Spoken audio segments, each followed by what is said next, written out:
After all the hype from the London Marathon, I thought I'd just go through some of my best tips to have your best marathon to date, because we've just had some unbelievable performances from the crew in Entire, some athletes doing massive PBs and some incredible times. So I thought I'd just share with you some of those tips that we gave to them, but also some tips that I followed myself in the past. Now, whilst I haven't actually done a marathon myself, we've obviously coached a lot of people to marathons, and also I've done the training for a marathon without actually completing a marathon. I'm going to cover fueling, pacing, kit, and a little bit of the mental game that you'll need to complete your marathon. Now, first things first, the reason I didn't actually run a marathon was because during one of my big sessions prior to running the marathon itself, I fell over in a park. Literally the most anticlimactical thing that I've ever done. I just fell over, knocked my knee ever so slightly, and that was it. My knee flared up, I got an injury, had to take a couple of weeks off, and then it was just like, oh, I can't be bothered now. Like, it wasn't an official race that I was meant to be doing, it was just going out for fun and doing it, and I was on for about 2 hours 30 or just under 2:30. A really good goal, and I was on target for it, and then just like completely capitulated with the injury. So I was just like, nah, not for me. I'm just going to go back to triathlon training, which, by the way, is a massive factor in how we get a lot of our clients or athletes to be able to run a marathon without doing too much running. Like, going back to Ironman Lanzarote, yes, I did a fair bit of running and I do a fair bit of training, but I didn't do any run sessions. Like, in the lead up to Lanzarote, I literally had no run sessions for about 4 to 6 months. But I was doing swim sessions and bike sessions. So a little bit of a secret tip there is that you don't actually need to do a load of run sessions in order to run well. I ran under 80 minutes for a half marathon at the end of a 70.3. So it's not like I wasn't able to run. Yes, I can run a little bit faster than that ordinarily, but at the same time, it was still a very good time considering the competition around me. It really was not that bad. So do bear that in mind. You don't necessarily have to do run sessions if you're up at volume, if you're doing sessions in other disciplines, which can massively benefit your running without actually running itself.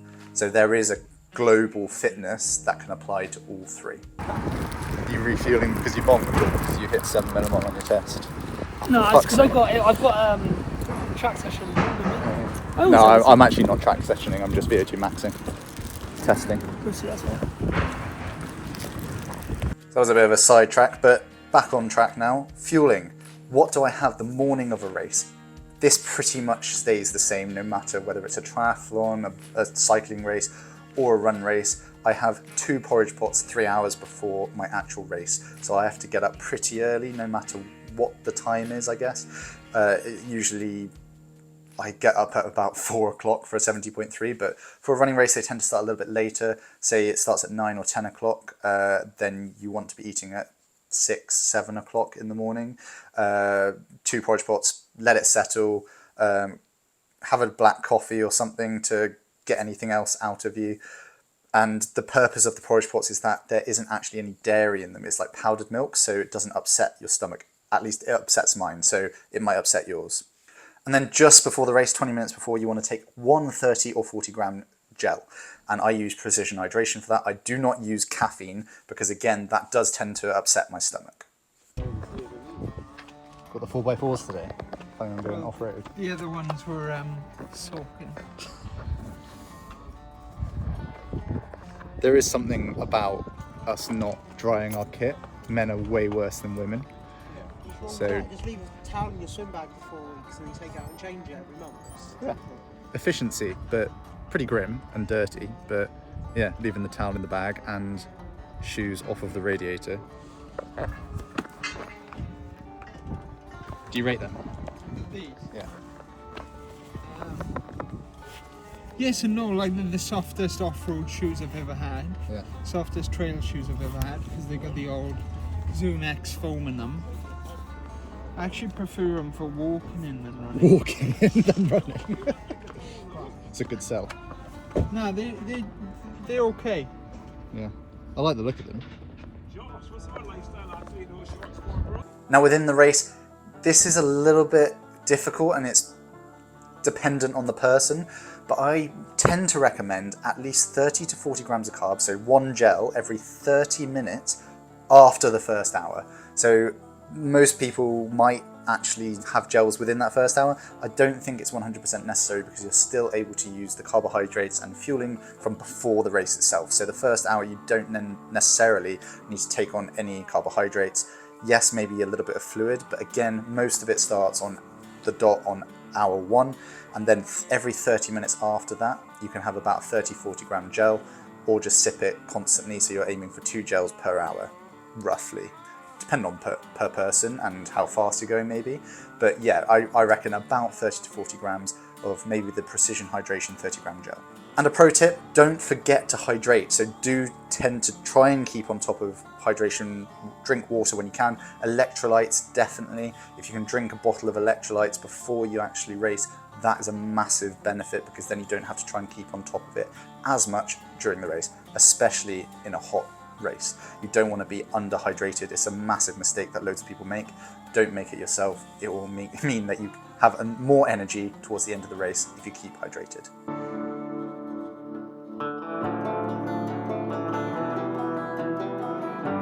So moving on to pacing. Pacing is something that people tend to get wrong quite a lot, and I'm subject to it even in a triathlon. Go out too hard, burn all my matches quite early on, and then don't have the energy come the back end of the race. You want to not get carried away. Don't go with the crowd too fast. Stick to your pacing strategy and try and keep it as even as possible.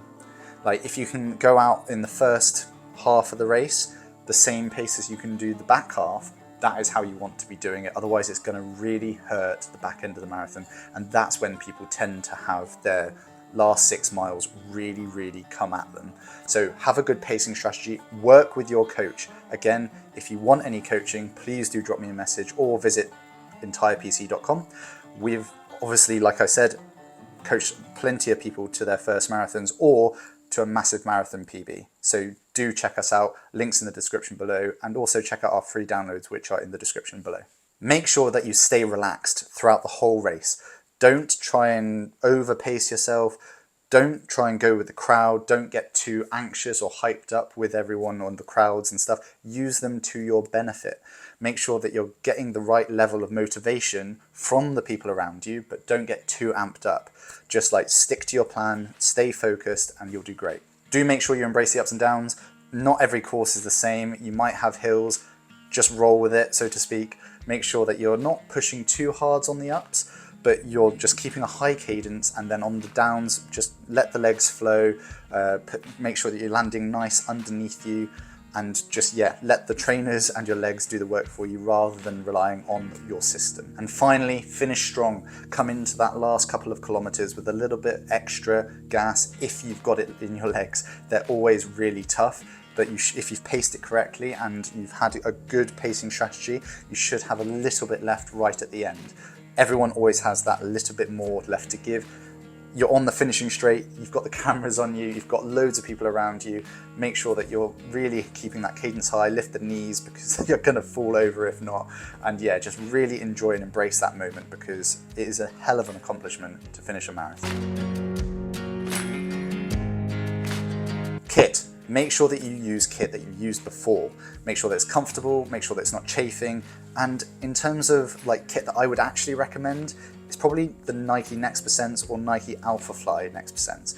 And I tend to use personally the Alphaflys because I'm a little bit of a heavier athlete, and I get a really good response from the pods in the front of the shoe. Get a really good, nice reaction, and it propels me forward.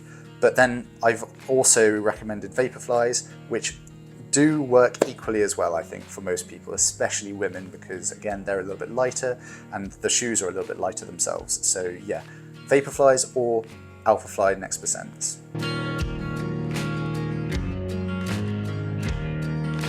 And then there is, of course, the mental side of things.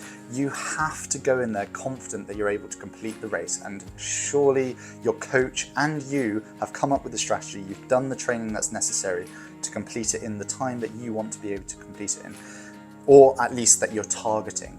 So do have a good head on you, have the confidence to carry on going, stay focused on your strategies in terms of fueling, pacing, and just let the work do itself. Really focus on sticking true to what you know that you can do, what your coaches advise you to do, and just give it your all. Like, there's gonna be ups and downs. It's a long race. You could be spending 2.5, 3, 4, 5 hours doing these events, but what you've got to do is really, really put yourself in the hurt locker towards the back end. The first half does have to feel and seem quite easy, but the back half is gonna hurt no matter what. But you've just got to keep on going, like, throughout that hurt. Visualization of this could be quite useful, and I think if you've done the training and the preparation sessions, you should have a rough feel of how it's going to be. So just remember the training, remember that you are prepped for this, and really, really just commit. And lastly, of course, don't forget to have fun. I said this to all of my clients, make sure that you soak up the atmosphere. Every marathon has its own atmosphere and it's amazing. So please, please, please make sure that you're having fun with it. It doesn't matter if you're not quite on the target time. Just embrace the experience, embrace the fact that you're going to have achieved something enormous, and yeah, just like soak it all up. If you have a good mental approach and it's all about the process and the completion side of things, then you're going to have a good time no matter what. It's not necessarily about the time, it's about the experience, the process, and it's always a stepping stone into the next one or the next challenge or whatever it may be. So yeah, just make sure that you've got a good head on you, you're focusing on your goals, and you're doing what's right for you. We had some incredible performances in the London Marathon. We had about a 40-minute PB. We had 2 people under 3 hours. We had 1 person under 3 hours 30.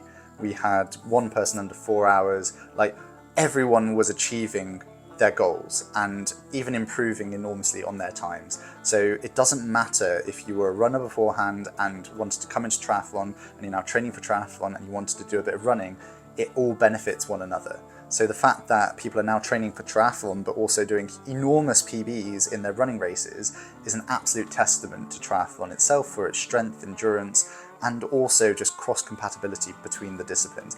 And hopefully, I guess, a testament to our coaching. I mean, you should definitely be improving if you're doing more exercise, but the fact that people are being able to be delivered to these races injury-free, able to execute their races the way that they planned, hopefully is a testament to the coaches that have coached them and the programming. So yeah, if you want any coaching, please do check us out, entirepc.com.